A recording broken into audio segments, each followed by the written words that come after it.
One problem a lot of Ninjago fans face has to do with the golden weapons. In the TV show, the ninja carried them on their backs, but the minifigures couldn't do that.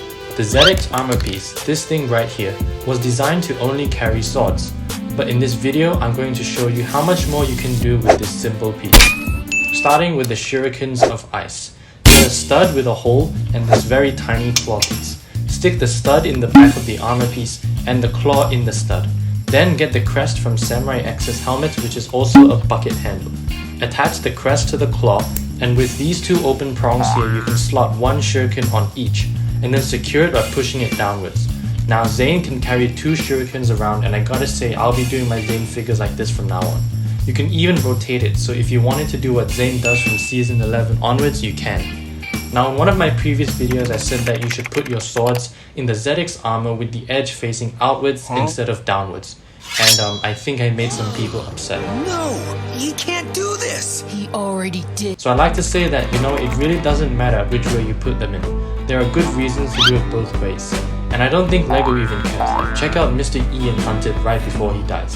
His swords aren't even mirror images, so yeah, it doesn't really matter, just do what you like. Apart from Ninjago katanas, you can also put a LEGO dagger piece in the ZX armor. You could use a generic one or the official Ninjago one. I don't have either, so just take a look at these high quality images. Now take a look at this skybound set.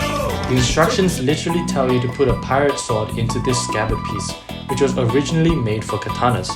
Pirate swords are thinner than katanas, so if katanas can fit in ZX armor pieces, then so can these pirate swords. Next, here are some really weird things you can do with ZX armor pieces. I tried making a toilet bowl with some white pieces, and for the hole I used a silver ZX armor piece. It's really loose, but it works. Also, I took the same assembly and modified it. If you flip the armor piece and add a dish piece, you now have a fancy looking wash basin. Okay, now this is how minifigures usually wear ZX armor pieces, but you don't have to always do it like this. You can flip the piece around so that now your figure has a really long neck and you have an anti-stud connection at the back. I'm not sure how this would be useful. Lots of things fit into the ZX armor piece, like this, and this, and this, and this, and this. That's right, minifigure heads also fit into the armor.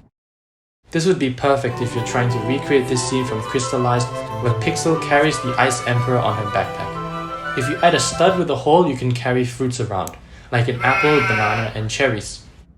Now before I show you how to attach the Nunchucks of Lightning to the ZX armor, here are some of your ideas from the previous video. You can take the base of an antenna piece and flip it around. Once you push it into the armor, you now have an anti-stud connection. I guess you could then attach a surfboard or something. If you flip a ZX armor piece around and put a blue stud in it, it looks like an extended arc reactor from Iron Man. I don't have a gold one, so I'll just make a custom war machine. First Marvel figure on the channel actually. You can insert an emblem directly into the armor too and fit a sword inside without having to put a stud. Also, if you have these LEGO Batman pieces, well, they have studs that fit directly into the armor too.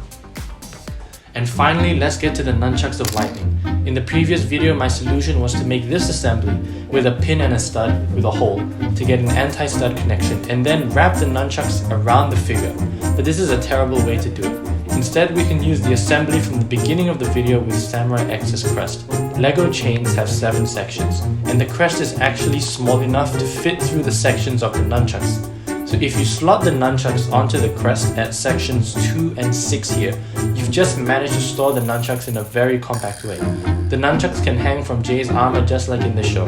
I'm really proud of this discovery. I hope you've enjoyed this video and you're now inspired to try new things with your ZX armor pieces. Comment down below what your favorite technique was. Mine is the one I talked about just now. This is actually a part 2 video. If you haven't, do check out the part 1 video I released a while ago, link in the description. Thank you for watching, stay creative and keep on going.